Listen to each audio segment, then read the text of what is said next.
성경, 물음에 대한 물음.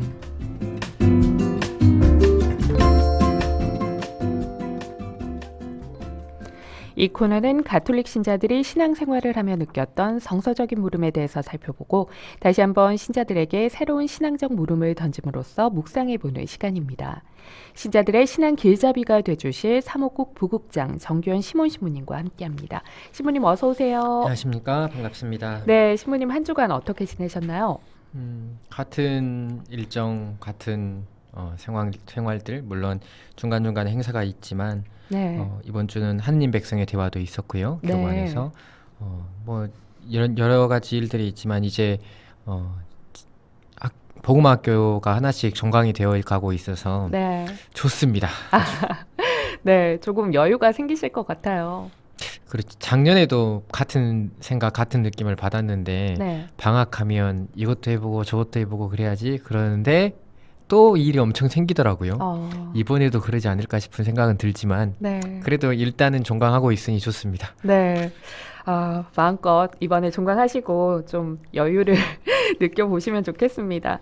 네, 신부님 오늘은 어떤 이야기를 나눠볼까요? 네, 오늘도 무엇을 할까, 어떤 이야기를 할까 고민하다가 청취자 여러분들의 질문, 물음도 찾아보고 하다가 결국은 또 전례력을 따라가네요. 네. 뭐 물음이 특별히 눈에 띄지 않아서 신약성경에 좋아하는 인물에 대한 물음이 한 가지 있었는데 제가 좀 고민을 많이 해봐야 될 것 같아요. 네. 제가 딱히 신약성경에 나와 있는 인물들에 대한 영성적이나 혹은 복음적인 묵상들을 각각의 인물을 가지고 해본 적이 별로 없어서 네. 고민을 좀 많이 해봐야 될 것 같아서 좀 뒤로 밀어놔야 될 것 같고 물음을 특별히 발견하지 못해서 우리가 저번에 부활에 대해서 이야기하고 승천에 대해서 이야기하고 성령에 대해서 이야기하고 이번 주에 삼위일체에 대해서 이야기를 해야겠다라는 네. 생각으로 이렇게 전례를 따라가고 있습니다. 네, 좋은 거죠. 네, 우리 그 신부님께서 이 삼위일체 얘기해 주셨는데요. 굉장히 다양한 방식으로 이 삼위일체가 이야기가 되고 있죠, 신부님. 삼위일체에 대한 이야기를 여러 군데에서 많이 들으실 수 있었을 거예요. 우리 네. 그 청취자 여러분들도 역시 뭐 삼위일체 대축일의 강론을 통해서라든지 아니면 어떤 교리 교육이나 혹은 뭐 유튜브만 찾아보더라도 아마 삼위일체에 관련된 내용들이 있을 거예요. 네. 다양한 방식으로 삼위일체를 설명하고 이야기가 되어지지만 저는 저 나름대로의 이야기를 해보려고 합니다. 네. 꼭 성경적이지만 성경적이지도 않은 그런 이야기, 제가 이해하고 있는, 그리고 제가 여러분들에게 삼위일체의 본질적인 모습이 무엇이다 라는 것을 설명할 수 있는 가장 합리적인 이야기를 들려드리려고 합니다. 네. 저도 어렸을 때 그 세입 클로버의 이 비유에서 이렇게 삼위일체에 대한 설명을 들은 적이 있는 것 같아요, 신부님. 삼위일체를 쉽게 설명하기 위해서 네. 다양한 비유들이 이렇게 등장했는데요. 네. 뭐 삼각형도 있고 세이클로바도 있고 형광등도 있고 사람 한 명을 가지고 역할론으로 삼위일체를 설명하고자 하는 방법도 있고 엄청나게 네. 많은 방식으로 삼위일체를 설명하려고 했습니다. 그런데 그 어떤 것도 적절하게 설명되진 않았어요. 네. 왜냐하면 뭐 양태론적인 오류에 빠져 있다라는 방식으로 각각의 설명들이 전부 그 나름대로 삼위일체의 본질을 설명할 수 없는 그런 오류들이 있었다는 것이지요. 네. 그래서 우리가 제가 진짜 드리고 싶은 말씀은 왜 삼위일체를 우리가 알아들을 수가 없는가라는 것에 대해서 네. 생각을 해보고, 우리가 알아들을 수 없다면 그냥 믿어라 라고 하는 것이 아니라 삼위일체가 진짜 설명하고자 하는 것이, 가리키고 있는 것이 무엇인가 라는 것을 생각해 봤으면 좋겠다라는 말씀을 드리고 싶어요. 네. 삼위일체는 무엇을 말하는가 라고 물어보면 가톨릭 교회 교리서는 226항에서 이렇게 삼위일체를 설명합니다. 적어왔어요. 네. 가톨릭의 신앙은 이러하다. 한 분이신 하느님을 삼위를 한 분의 하느님으로 흠숭하되 각 위격을 혼동하지 않으며 그 실체를 분리하지 않는 것이다. 성부의 위격이 다르고 성자의 위격이 다르고 성령의 위격이 다르다. 그러나 성부와 성자와 성령의 천주성은 하나이고 그 영광은 동일하고 그 위엄은 다 같이 영원하다. 네. 말 그대로 삼위일체라는 것은 실체, 그러니까 본체라는 것과 본체라는 것과 본질적으로 같은 실체, 같은 본체를 지니고 있다라는 것과 그럼에도 불구하고 위격이 다 다르다라고 설명하고 있어요. 네. 한 분이시되 그 위격은 각각이시다라는 것이 삼위일체가 설명하고 있는 내용이지요. 네. 그래서 세 위격이고 한 분의 본체를 가지고 있다라고 해서 삼위일체라고 부르는 것이죠. 네. 근데 이게 굉장히 어려운 말이에요. 네. 사실은 우리는 도식적으로 외우고 있어요.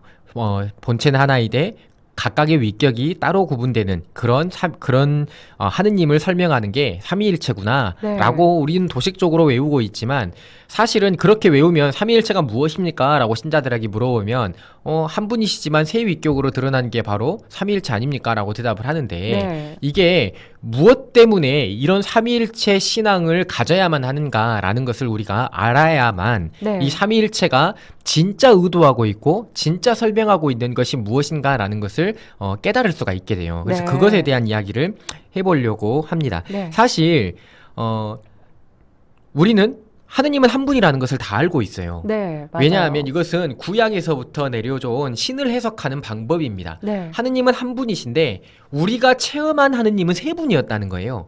이게 교회의 믿을거리로 선포된 것입니다. 네. 이 신학이 의도하고 의미하고 있는 것은 결국엔 이런 거예요. 제일 중요한 전제는 하느님이 한 분이다라는 네. 겁니다. 한 분이신 하느님에 대한 것은 구약 성경에서부터 제시하고 있는 신관이지요. 네. 신에 대한 관점이에요. 네. 그러니까 신을 이해하는 방식이라는 거예요.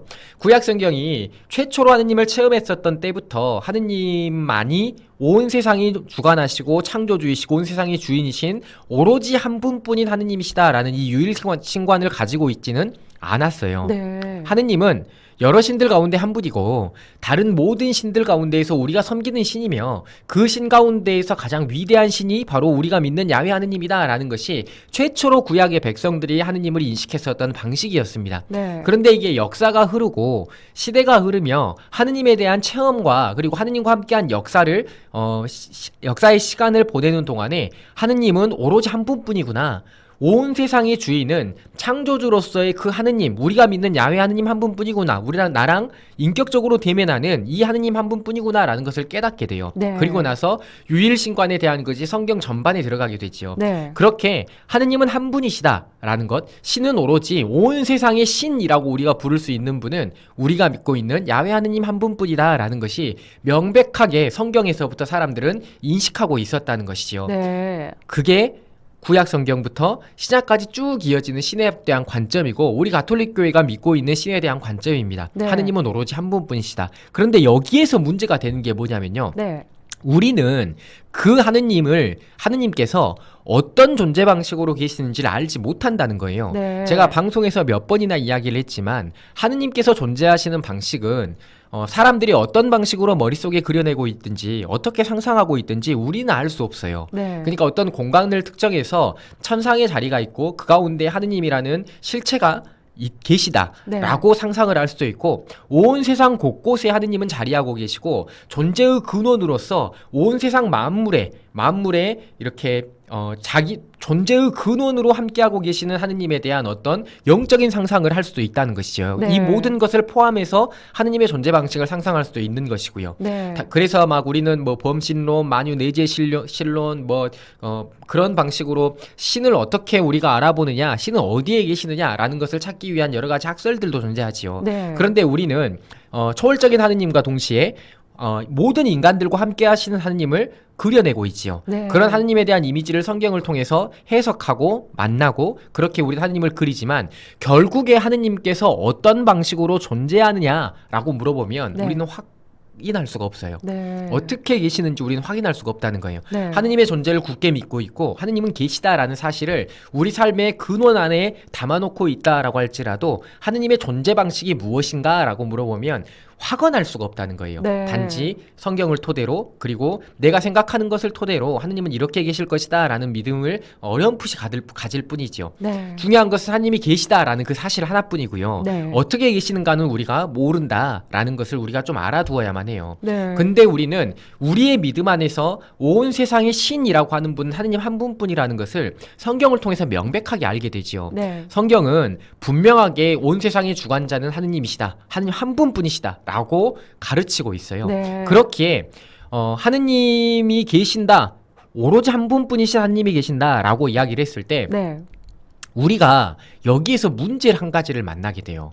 우리는 역사 안에서 인간으로 오셨던 하느님에 대해서 알고 있거든요. 네. 그리스도를 만나버린 거예요. 맞아요. 실제로 감각으로서 무엇인가를 체험하고 내가 알고 있는 인식을 기반으로 어떤 것들에 대한 개념을 파악하는 인간들에게 네. 하느님은 한 분뿐이라는 것을 분명히 우리의 체험과 하느님에 대한 만남 그리고 우리의 하느님에 대한 깨달음을 통해서 알고 있는데 네. 역사 안에 하느님으로서 예수님이 오셨다는 거예요. 음. 이건 뭐야?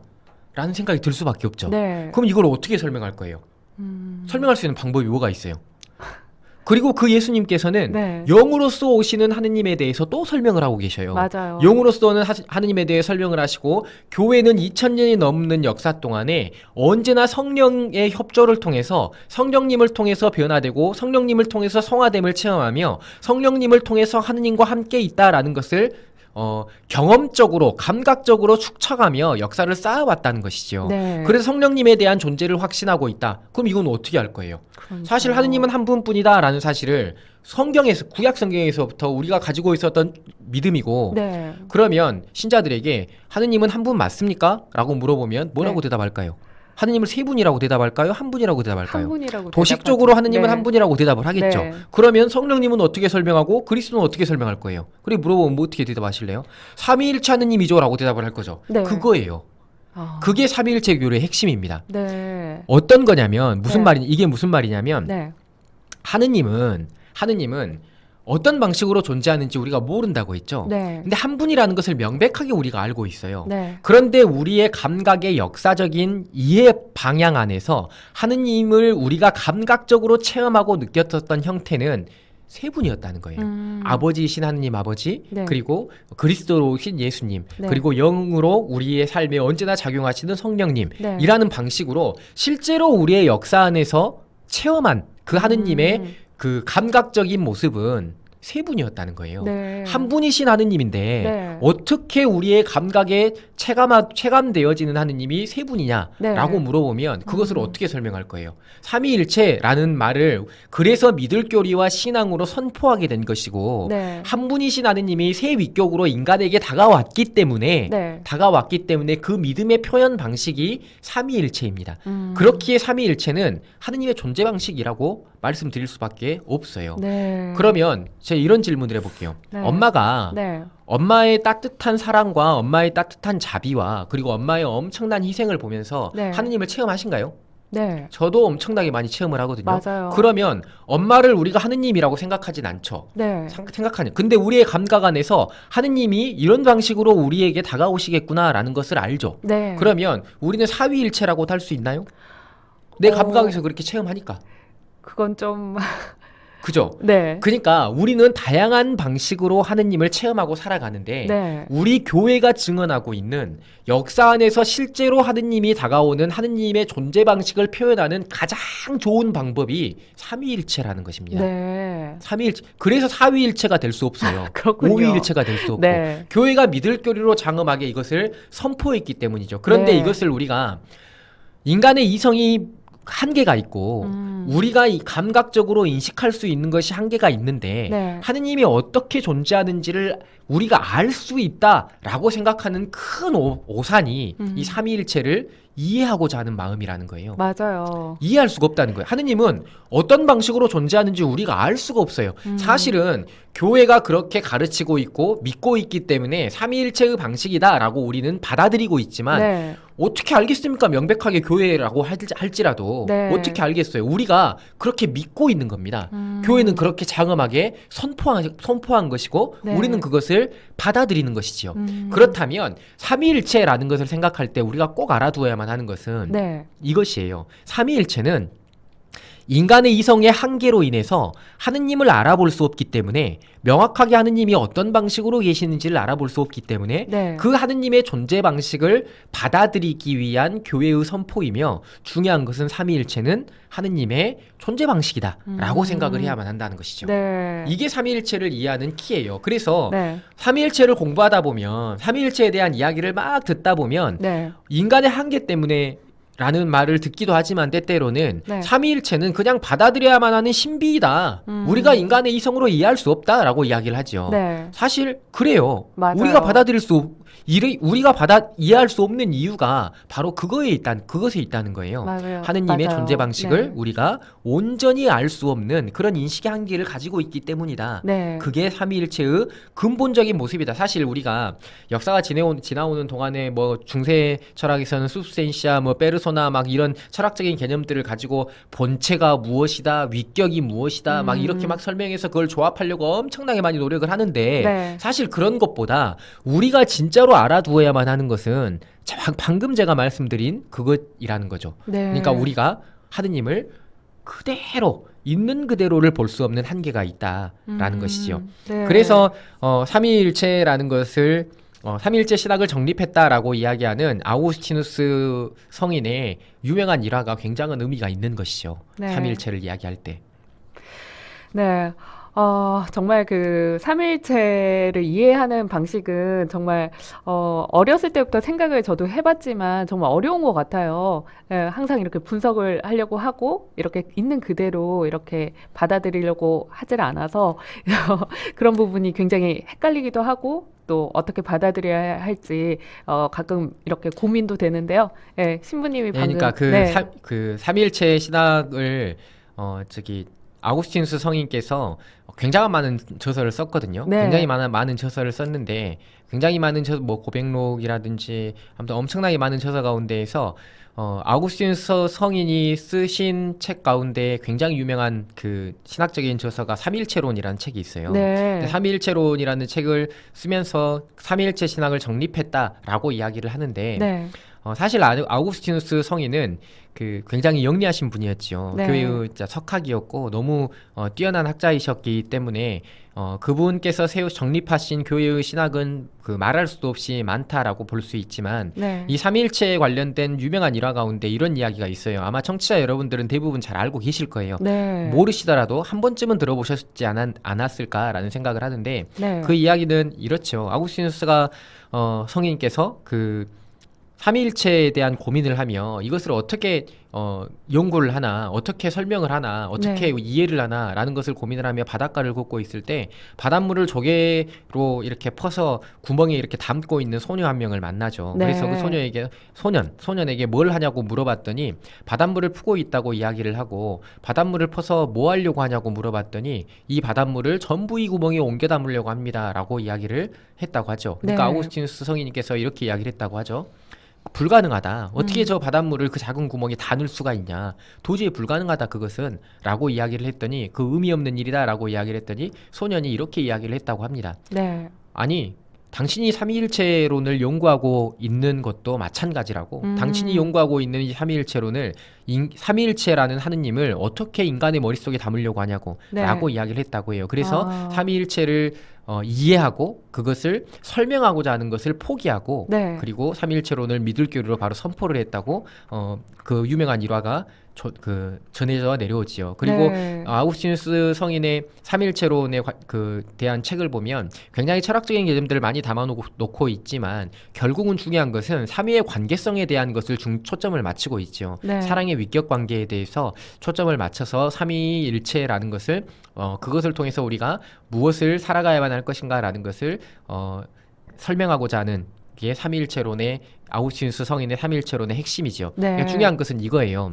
사람들이 간혹 우리가 삼위일체론이라는 것을 삼위일체라는 것을 배우고 듣고 할 때 삼위가 세 위격이 결합하는 방식이 사랑이다 네. 라고 우리가 이해하고 막 그래서 이렇게 이야기를 하죠.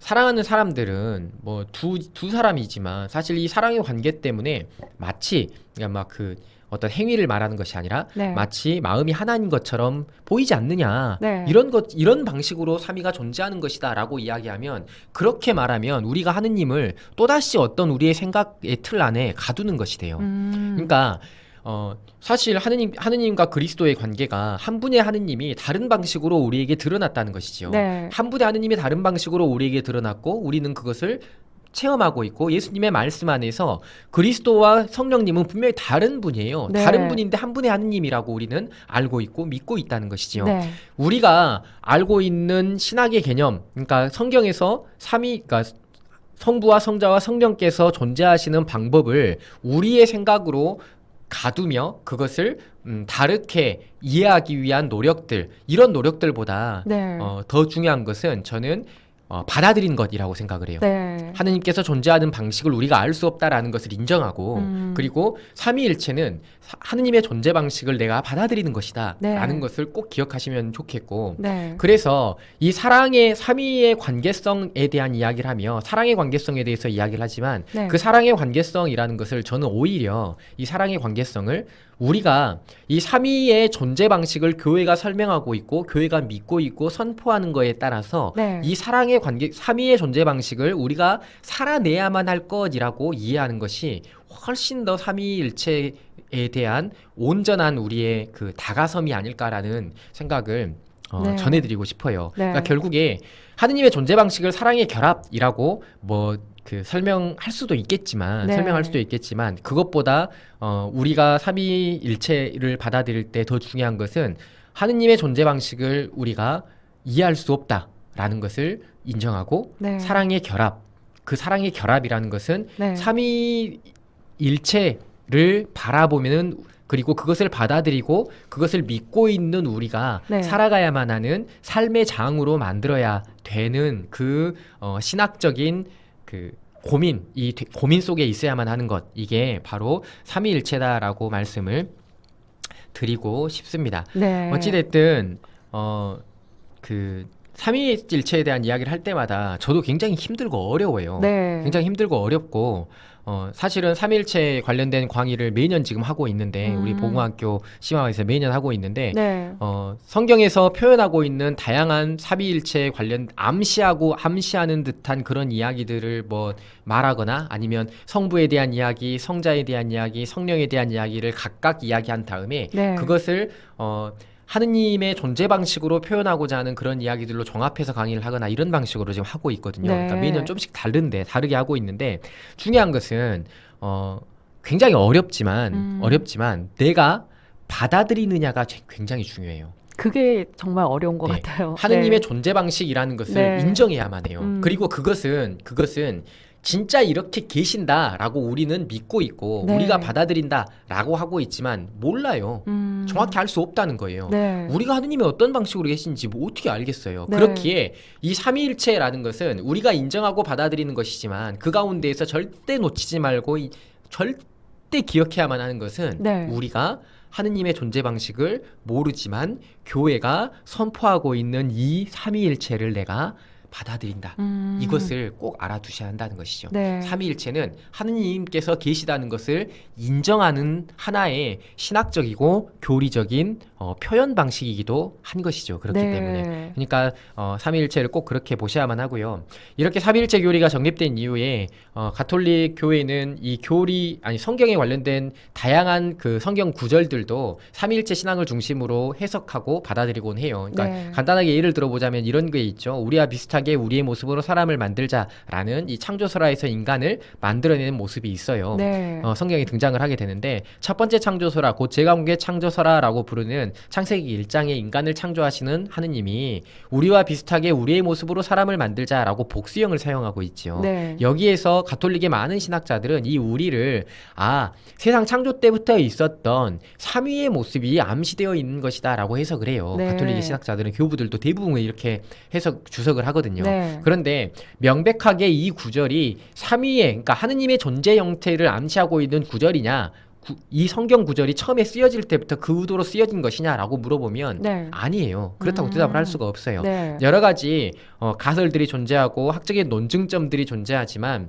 다 설명드리진 않겠고 가장 유력하게 이 우리가 뜻하는 바가 무엇이냐라고 물어보면 하느님의 천상 군단을 의미하는 것이 가장 유력한 것이다 라고 설명을 해요. 보통 네. 많은 학자들이. 그러니까 천사들에게 하느님께서 건네시는 말씀으로 이해하고 쓰여진 것이라고 보통 이야기를 한다는 것이죠. 네. 그런데 가톨릭의 교부들과 그리고 신학자들이 이 우리가 삼위를 설명하는 것이다 라고 말하는 게 틀렸냐라고 물어보면 그렇지 않아요. 맞는 말입니다. 저도 네. 그렇게 해석을 해요. 왜냐하면 왜냐하면 성경은 우리가 믿는 믿음을 근간으로 이 성경의 구절을 어떻게 해석하고 어떻게 받아들이냐가 더 중요해요. 네. 이게 성령의 역사라는 것이 그리고 성경이 가지고 있는 기록이라는 것이 있는 그대로의 사실 자체를 담아놓은 것이 아니다라고 한다면 네. 최초의 의도도 중요하지만 우리가 살아가고 있는 이 시점 안에서 지금 내가 바라보고 있는 믿음 안에서 이 성경을 어떻게 해석하느냐도 정말로 중요하거든요. 네. 그렇기에 이 신학의 발전과 흐름 가운데에서 이 우리라는 표현이 삼위로 해석될 수 있는 가능성은 얼마든지 있는 네. 것이고요. 그 삼위로 이해하고 받아들이는 것도 얼마든지 가능한 것이라고 말할 수가 있어요. 네. 성경이 이렇게 놀라운 책이죠. 그렇기 때문에 저는 처음에 쓰여질 때 의도가 어찌 됐든지 지금 우리 교회가 그것을 삼위로 해석을 할 수 있다는 이 사실이 네. 와, 이게 진짜 어마어마한 일이죠. 네. 이게 진짜 성령의 영감이 아니고서는 도저히 기술되어질 수가 없는 그런 성경의 모습을 우리는 여기에서 또 역시 찾아볼 수가 있는 것이고요. 네. 어찌됐든 그렇게 교회는 하느님의 존재성을 삼위의 형태로 해석하고 네. 성경을 해석하고 그렇게 받아들이려고 하고 있다라고 말씀을 드리고 싶고 네. 기억하라는 것 하라고 말씀드리고 싶은 것은 딱 한 가지입니다. 네. 우리가 모를 수 있어요. 네. 그런데 왜 모를 수 있느냐? 하느님의 존재 방식이기 때문에 모른다라는 것. 나는 그것을 받아들인다라는 네. 것. 하느님이 계시고 그 계심을 내가 받아들인다는 것. 네. 이것만 기억하시면 돼요. 네. 우리는 성령님의 형태로도 그리고 그리스도의 형태로도 아버지의 형태로도 하느님을 만날 수 있고 얼마든지 함께할 수 있다라는 그 사실을 네. 삼위일체 주일을 보내면서 생각하시고 우리가 삼위일체 신학이 그렇게 어려운 것이 아니다. 네. 이해하려고 하니까 어려운 거예요. 네. 이해하려고 하니까 이해가 안 된다라는 사실을 알면 네. 어려운 게 아닙니다. 네. 절대 어려운 게 아니에요. 하느님께서 이렇게 계시는구나. 그것을 교회가 이렇게 말하고 있구나. 라는 것을 네. 인정하고 받아들이면 절대 어려운 것이 될 수가 없어요. 왜? 이해하려고 하니까 이해가 안 되는 것을 그러니까 어려운 거예요. 맞아요. 네, 이해를 포기하십시오. 네. 우리는 절대 이해할 수 없습니다. 음. 단지 우리가 그렇게 역사 안에서 체험했기에 이것을 받아들이고 있는 것이고 이 받아들임이 나의 믿음이 되었을 때 우리는 삼위일체라는 그 사랑의 결속과 관계성을 살아갈 수 있을 것이다 라는 말씀을 꼭 함께 드리고 싶어요. 네. 그러니까 그대로 있는 그대로 인정하고 받아들이는 게 가장 중요한 핵심이네요. 네, 그렇습니다. 네, 오늘 유튜브 댓글로 민주님이 신부님 말씀 들으려고 왔습니다. 잘 듣겠습니다. 이렇게 보내주셨네요. 네, 신부님과는 아쉽지만 여기서 인사 나눠야 할 것 같아요. 오늘도 좋은 말씀 고맙습니다. 다음 주에 또 뵙겠습니다, 신부님. 네, 감사합니다. 네, 오늘 3호국 부국장 정규현 시몬 신부님과 함께했습니다.